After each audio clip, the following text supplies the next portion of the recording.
sura ya 4 mstari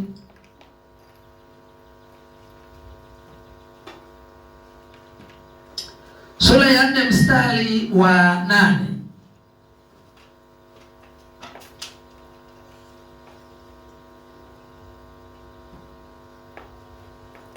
Nianza mstari wa kwanza, anazungumza habari nzuri sana. Bwana Yesu asifiwe sana. Lakini nasema ya kuwa mlisi wakati wote awapo mtoto hana tofauti na mtumwa, angawa ni bwana wa yote, bali yu chini ya mawakili na watunzaji hata wakati uliokwisha kuamuliwa na Baba. Kadhalika na sisi tulipokuwa watoto tulikuwa tukitumikishwa na kawaida ya kwanza ya dunia, hata ulipowadia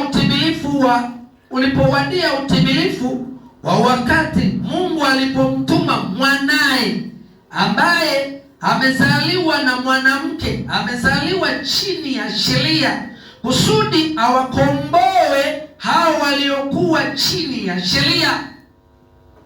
Umeelewa maana ya hapo?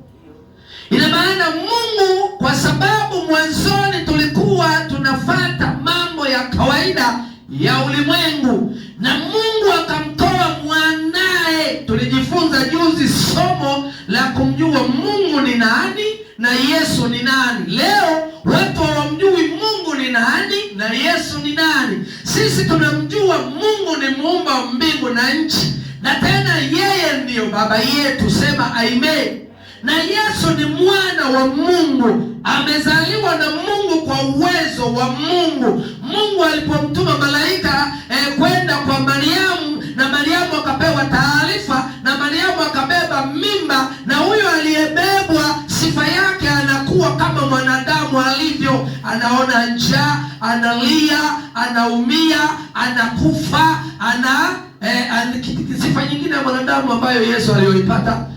Aliona njaa, alisinzia, alisikia maumivu na kufa, na alikufa. Sema amen. Lakini Mungu muumba wa mbingu na nchi, hiyo sifa hana. Hana kulia njaa, hana kuumwa, hana shida, hana kulia, hana machozi. Yeye ni muweza wa yote, ni Mungu ambaye hakuumbwa, na ndio maana sifa ya Mungu ya kwanza hafi. Sema amen. Hasa watu wanavyomlinganisha Yesu na Mungu wanakosa adabu kwa Mungu. Sema amen. Kwa sababu Mungu sifa yake ya kwanza hafi. Sifa ya pili hawezi kuonekana kwa mwili wa binadamu. Sema amen. Lakini Yesu kwa sababu amezaliwa, yeye anaonekana kwa mwili wa binadamu kwa sababu ni mwanadamu aliyezaliwa na mwanadamu. Sema amen. Kwa uwezo wa Mungu mwanadamu akazaliwa kwa uwezo wa wanadamu. Wapo wengi waliozaliwa